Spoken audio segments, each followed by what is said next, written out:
The morning sun shone brightly over Windsor Castle, casting golden hues over the ancient stone walls. Tourists gathered by the dozens, cameras poised and phones raised high, eager to witness the changing of the guard, a ceremony steeped in centuries of British tradition. Among the crowd stood Charlotte Spencer, her designer sunglasses gleaming and her posture exuding the unmistakable air of entitlement. Charlotte wasn't just another tourist, clad in a crisp white linen suit that screamed high fashion and accessorized with a handbag worth more than most people's monthly salary. She had come not just to see but to be seen. As the crowd politely stood behind the roped off areas, Charlotte stepped forward, ignoring the clear signage and the murmured protests of those around her. "Excuse me," she snapped at a family trying to gently usher her back. "I have every right to get a better view. I didn't fly first class all the way from New York to stand in the back like the rest of you." The murmurs grew louder, but Charlotte paid them no mind. Her eyes were fixed on the red-coated soldiers standing stiffly at attention, the famed Royal Guards. To her, they were nothing more than part of the show, actors in a historical theme park created for her entertainment. She stepped further onto the cobblestones, directly into the designated route the guards would soon march down. A nearby security staff member politely warned her, "Madam, please stay behind the line. The guards will be coming through." Charlotte barely glanced at him. "Do you know who I am?" she said, her voice edged with disdain. "My husband has business ties in London. I know people, and I am not moving until I get my picture." A few feet away, a veteran standing with his grandson shook his head in disbelief. He leaned down and whispered to the boy, "This isn't going to end well." Meanwhile, the tension in the air thickened as the distant sound of boots striking stone echoed closer. The changing of the guard had begun. The rhythmic stomp grew louder as the soldiers advanced, their discipline flawless, their faces impassive. The lead guard, Thomas Riley, a seasoned soldier who had served 2 tours in Afghanistan before earning the honor of guarding the royal residence, kept his gaze fixed forward, even as he spotted the woman squarely in his path. Standard protocol dictated no hesitation. The Queen's Guards are active duty military, not tourist props. Their routes are protected zones, and anyone obstructing them receives fair warning before being forcibly moved. "Make way for the Queen's Guard," Thomas's commanding voice rang out, rehearsed yet firm. Cutting through the chatter of the crowd, Charlotte, instead of stepping aside, planted her designer heels even more firmly on the stones. She turned toward her companion, a friend filming the scene on a sleek smartphone, and gave a dramatic toss of her hair. "Get this on video," she said. "Let's show the world how they treat tourists." Gasps erupted from the crowd as the guards closed in. A mother pulled her children back. The veteran's grandson clung tighter to his grandfather's hand. The warning call came again, louder this time. But Charlotte stood her ground, smirking as if daring the soldiers to challenge her authority, and challenge her they did. The guards, following strict military training, did not stop. As Thomas advanced, his towering frame and precise steps forced Charlotte to stumble back slightly, but her stubbornness cost her. Her heel caught on the uneven stones, and she fell backward with a shriek, landing on the ground. Dirt smeared the pristine fabric of her suit, and her sunglasses skittered across the cobbles. The crowd collectively inhaled. For a heartbeat, there was stunned silence. Then the murmurs began, some of shock, others of thinly veiled approval. Charlotte, however, had only just begun. Pushing herself up, face flushed with rage and humiliation, she pointed an accusatory finger at the retreating guard. Her voice rose above the crowd, shrill and furious. "He attacked me. Did you see that? This is assault. I want him arrested right now." Her friend, still filming, nodded eagerly. "I got everything. We're going viral with this." Charlotte turned her fury toward the nearby security staff and the gathering police officers. In her mind, she wasn't the rule breaker, she was the victim, and she was ready to make sure the whole world knew it. As Charlotte Spencer scrambled to her feet, her face twisted in a mask of fury and disbelief. Around her, the tourists stood frozen, caught between curiosity and discomfort. The Royal Guards, meanwhile, maintained their iron discipline. The march continued, boots striking the stones in perfect rhythm, as if nothing had happened. But to Charlotte, this was not over. Not by a long shot. She stormed forward again, determined to block their path a second time. "You can't just shove me aside like that," she shrieked, voice shrill enough to cut through the murmurs of the crowd. "I'm an American citizen. This is an international incident." Her friend, still recording, followed close behind, capturing every second. The phone's lens zoomed in on Charlotte's dirt-streaked suit and the scuff on her designer handbag. each detail feeding her growing sense of outrage. But the lead guard, Thomas Riley, had seen this pattern before. His training kicked in clear, precise, and without hesitation. His orders were to maintain the patrol route, removing any obstacles with necessary but controlled force. As Charlotte lunged back into the path, Thomas's voice rang out again. Firm and final. Make way for the Queen's Guard. Double quotes. It was the last warning. Protocol allowed no further delay. With a measured step and a powerful shoulder movement, Guard Riley executed the maneuver drilled into him countless times, a controlled body check designed to move civilians aside while minimizing harm. Charlotte, unprepared for the force and expecting the guard to stop, was sent sprawling once more. This time she landed harder, her hand striking the stone pavement with a yelp of pain. The onlookers gasped again, some stepping back, others instinctively raising their phones to record. A ripple of whispers spread through the crowd. He warned her twice, muttered an elderly tourist. She had it coming, another added, shaking his head. But Charlotte's shriek silenced them all. Clutching her wrist dramatically, she turned toward the nearest police officer, her voice trembling with rage and tears. Look at what he did to me. He broke my hand. This is police brutality, no, military brutality. I demand that man be arrested. Police constables Ellis and Grant, who had been monitoring the scene from the sidelines, exchanged glances before stepping forward. PC Ellis, tall and composed, spoke first. Madam, please calm down. We need to gather statements. Calm down. Calm down. Charlotte's face flushed an even deeper shade of crimson. She thrust her phone at them. I have video proof. He assaulted me, and you're just standing there. Arrest him. Now. PC Grant kept his voice neutral. Madam, interfering with the Queen's Guard in the performance of their duties is a serious offence. The guards are authorized to clear their path. Charlotte's eyes widened in disbelief. You're siding with him. After he attacked me, I'm the victim here. Her friend chimed in. We've got everything on tape. This is going straight to social media. Millions will see this. Meanwhile, the guards continued their patrol, unmoved by the chaos behind them. Guard Riley, his face stoic, resumed his post, his training keeping his focus sharp and his emotions locked away. The crowd began to murmur again. A few tourists dared to speak up. One elderly man in a faded military cap, the same veteran who had warned Charlotte earlier, stepped forward. Madam, you were told to move. These soldiers aren't actors. They're performing military duties. You crossed the line, not them. Charlotte rounded on him, fury blazing in her eyes. Oh, you're with them too. This is disgusting. I'm pressing charges. Assault, battery, whatever it takes. Her dramatic display continued to draw attention, but not the kind she had hoped for. The murmurs were turning against her now. Parents shook their heads, tourists whispered, and more phones were raised not to capture a scandal, but to document her escalating scene. PC Ellis sighed and reached for his radio. Control, we have an incident at the East Gate. Requesting backup for crowd control and statement collection. Charlotte, oblivious to the shifting mood around her, kept shouting. In her mind, this was still her stage, and she was determined to play the victim for all it was worth.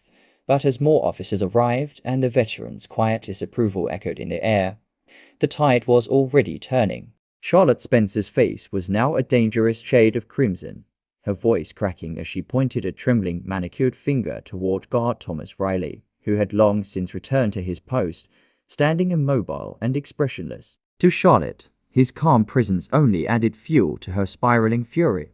I want him arrested. Do you hear me? Right now. She screamed, her voice echoing off the ancient stone walls of the palace courtyard. This uniformed thug attacked me without cause. This is a disgrace to your country. PC Ellis and PC Grant, both seasoned enough to have seen entitled tourists before, stood firm but professional. PC Grant lifted his notebook calmly. Madam, we've taken note of your claims. However, multiple witnesses report that you ignored repeated warnings and placed yourself in the path of an active patrol route. Charlotte's eyes flashed with rage. Witnesses? You mean those people? She gestured wildly toward the crowd, who by now had largely turned against her. Whispers and eye rolls rippled through the spectators, many of whom had captured the entire incident on their phones.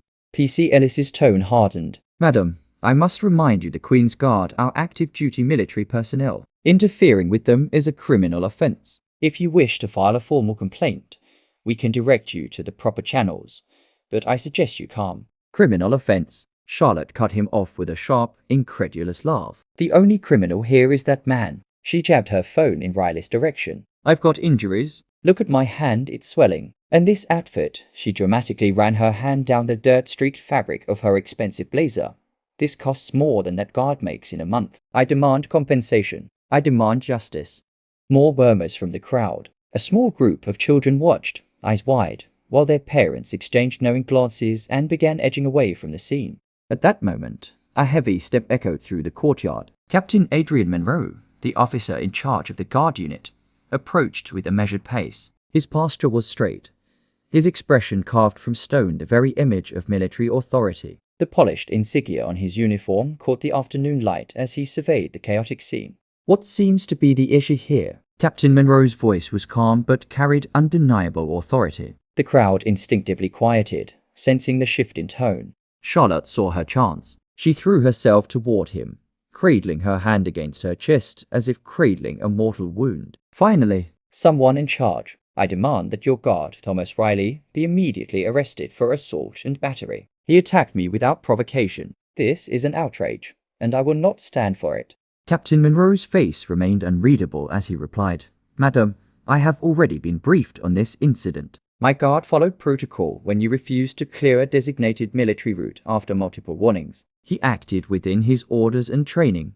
Charlotte's mouth fell open. Protocol? Is body checking women to the ground part of your protocol? He stomped on my hand. Is that what you call military professionalism? The Queen's Guard, Monroe said, his voice gaining an edge of steel, are authorized to remove obstacles from their path using necessary force. The level of force used is practiced and calculated. Your injuries are unfortunate, but a consequence of your own actions. Charlotte's fury boiled over. Do you have any idea who my husband is? He knows people in your government.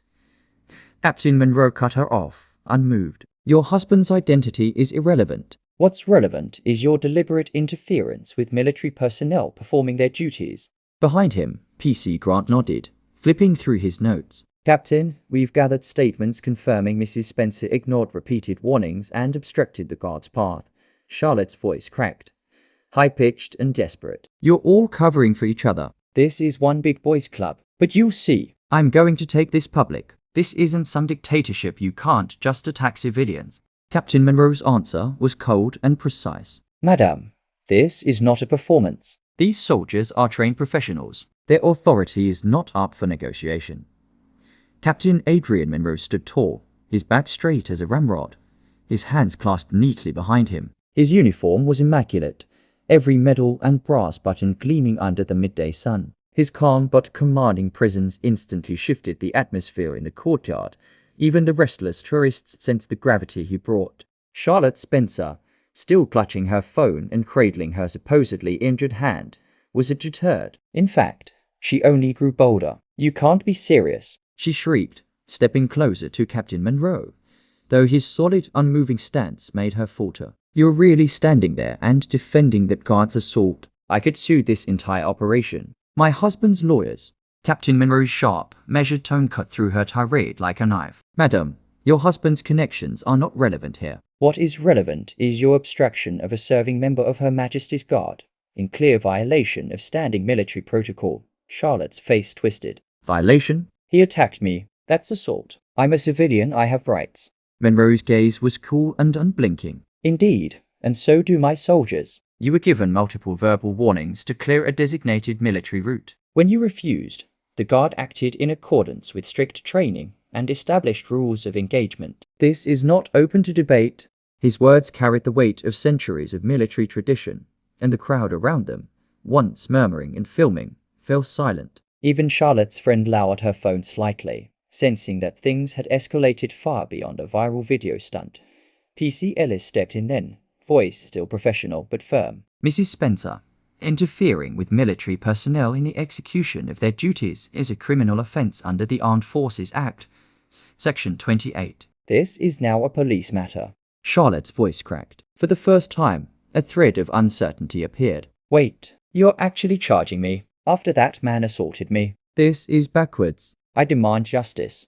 Captain Monroe's posture never wavered. Guard Riley executed his duty exactly as trained. Your injuries are an unfortunate result of your own failure to comply with lawful orders. My guards are active duty soldiers, not actors in some tourist performance. Their authority is established by law, and their primary responsibility is security. Charlotte's voice rose again, desperate now. Security? This is a parade, a photo op. Don't lecture me about security. I've seen better trained more cops at home.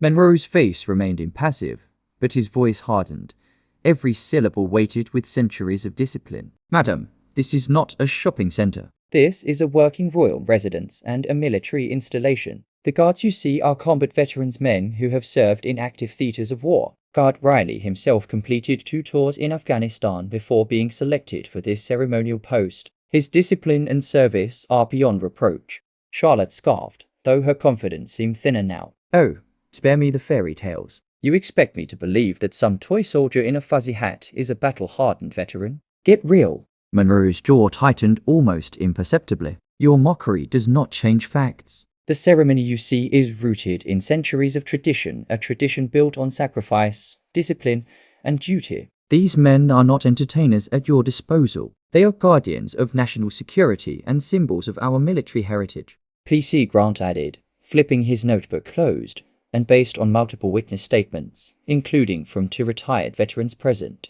you deliberately placed yourself in harm's way despite clear warnings. Charlotte's breathing grew shallow as she realized the crowd was no longer on her side. Parents whispered to their children about respecting soldiers. Tourists lowered their phones, uncomfortable with the scene. Monroe finished, his voice final. You have disrespected not only the uniform, but the institution it represents. Your actions today show a profound disregard for the rules that safeguard this nation. Now, I suggest you direct your grievances through legal channels, as is proper. But let me be clear, Guard Riley acted lawfully, and no apology will be forthcoming. Charlotte, seeing no sympathy in the faces around her, grasped at straws. I'll go to the press. I'll make sure everyone knows what really happened here. You'll regret this, but Monroe's posture remained steady, unshaken. Madam, this incident is over. The law will proceed from here. I recommend you reflect carefully on your actions before escalating further. The silence that followed was heavy. Even Charlotte, her face flushed and breathing hard, sensed that she had crossed an invisible line, one where neither wealth, nor status, nor social media outrage could save her. Charlotte Spencer's bravado, once as loud as the clicks of her designer heels on the cobblestones, began to falter. Her voice, which had carried across the courtyard just moments earlier, now wavered as PC Ellis stepped forward with a pair of handcuffs hanging visibly from his belt. Mrs. Spencer, Ellis said, his tone still calm but edged with firmness. At this stage, you have 2 options. You can accompany us voluntarily to the station to provide your statement, or we will be forced to arrest you on charges of interfering with military personnel and disturbing the peace. Your choice. Charlotte's eyes widened, darting around the courtyard as if searching for an ally. The crowd of tourists, which had gathered in hopes of catching the changing of the guard ceremony, now stared back at her in cold silence. No one stepped forward. No one offered support. Even her friend, who had earlier encouraged her to post the confrontation online, had gone pale and lowered her phone. You can't be serious, Charlotte stammered, gripping her expensive handbag like a lifeline. I'm the victim here. That man, she jabbed her finger toward Guard Riley, who remained motionless in his post, his discipline unbroken. He attacked me. You should be arresting him, not me. PC Grant, who had been silently observing, flipped open his notebook again. Mrs. Spencer, we have multiple witness statements confirming you ignored repeated verbal warnings. You physically placed yourself in the path of the guard and refused to move. That's obstruction. And your behavior since has only escalated the situation. Her voice cracked. This is a mistake. I didn't do anything wrong. I was just trying to get a picture. PC Ellis shook his head. Madam, you crossed a legal line. This isn't about photos or tourism anymore. It's about interfering with active duty personnel performing a security role. That's a criminal offense under the law. Charlotte's breathing quickened. My husband is going to hear about this. He has connections, politicians, lawyers. You have no idea who you're dealing with. But her threats rang hollow against the stone walls of the historic courtyard. Captain Monroe remained where he stood, his expression unchanging, his eyes cold steel. Your husband's status is irrelevant here, Mrs. Spencer, he said quietly. You are accountable for your own actions today. Her face, flushed deep red moments ago with righteous anger, now paled as the reality sank in. She wasn't going to intimidate these men. Her privilege, her status, none of it carried weight here. Not against the centuries-old authority of the Royal Guards and the law they upheld. PC Grant stepped closer now, his tone sharper. I'll ask one last time. Will you come with us voluntarily, or shall we proceed with a formal arrest? I'll remind you that resisting at this stage would add further charges."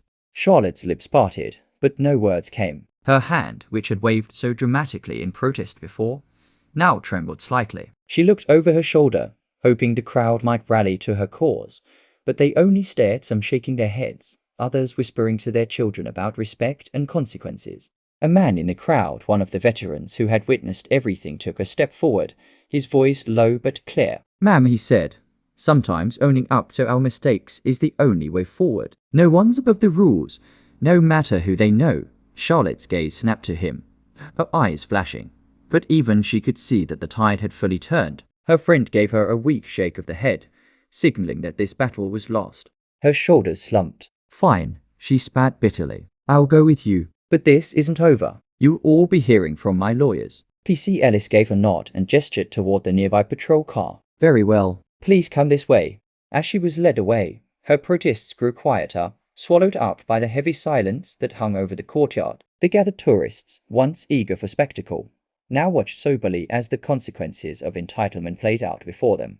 Captain Monroe turned back to his men, his posture once again perfect, as though the incident had never disturbed his composure. The guard resumed their duties, their discipline intact, while Charlotte Spencer, once so certain of her superiority, disappeared from view, a stoic reminder that some traditions and laws are not so easily challenged. As the palace grounds slowly returned to their usual rhythm, the echoes of Charlotte Spencer's defiant protests faded into the distance. The tourists who remained exchanged quiet glances, the spectacle they had just witnessed leaving behind a deeper impression than any photo opportunity ever could. The ancient stones of the courtyard had seen countless ceremonies and parades, but they had also silently recorded another, timeless lesson that entitlement has no place where duty, discipline, and tradition stand firm. Guard Riley, whose bearing had never once faltered, continued his post without so much as a glance at the commotion that had unfolded. To some, the Queen's card may appear as little more than a ceremonial relic, dressed in bright colors for tourist cameras. But today, that illusion was shattered.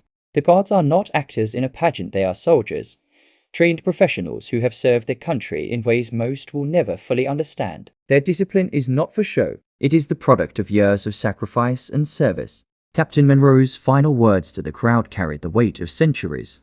These men and women do not just guard the palace, they guard the values and principles that define our nation. And those principles demand respect. It's easy, in the modern world of instant gratification and social media outrage, to forget that some traditions endure not because they are old, but because they still matter. Respecting authority, recognizing discipline, and understanding that no one is above the rules, these are lessons as vital today as they were generations ago. And now, we'd love to hear from you. Have you ever witnessed someone mistake tradition and discipline for entertainment? How would you have handled this situation if you were there? Share your thoughts in the comments below, we read every single one. If you found this story meaningful, don't forget to hit the like button, subscribe to our channel, and turn on the notification bell so you never miss another powerful tale. Share this video with friends and family to spread the deeper meaning behind these timeless traditions. Your support keeps us bringing you stories that matter. Thank you for watching.